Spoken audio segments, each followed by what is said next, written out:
Majina yangu ni Agri Nzomo Kavalu. Mimi ni mwanakamati wa selection panel at the Wings to Fly at the county level, na pia ninawakilisha National Youth Council katika selection hile.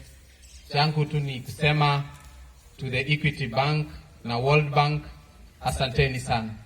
Mimi hata ningekuwa nakuja hapa kulaunch watoto 5 ama 3, ningekuwa nashukuru sana.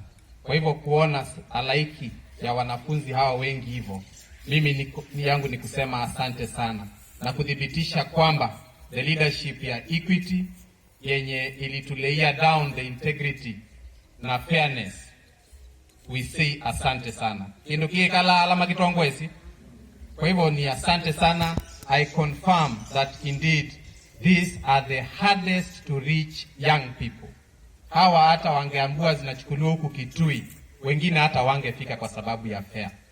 Na kwetu kama selection panel manager na timu yako, na kushukuru kwa sababu ulitupatia opportunity ya kuinteract na the poorest families in our county. Wengine hapa katika selection hata walikuwa wanalia tukifika boma zingine. Kwa hivyo I think it is also an eye opener for us as leaders ya kwamba we still have watoto na families zenye ni suffering. Ile wakati tunakaa kwa maofisi, hii ilitupatia opportunity ya kutuona. Kwa watoto msituangushe, sawa?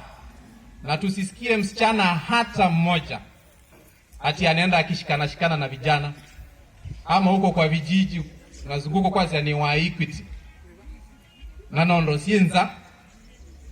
Kuipata mimba utakuwa umeaibisha Mwenyezi Mungu na utakuwa umeua ndoto yako. Mmesikia wasichana? Kwa hivyo mtie bidii ndio mkue mnakaa kama hawa wanawake unaona hapa wako smart, sawa? Asanteni sana. Mungu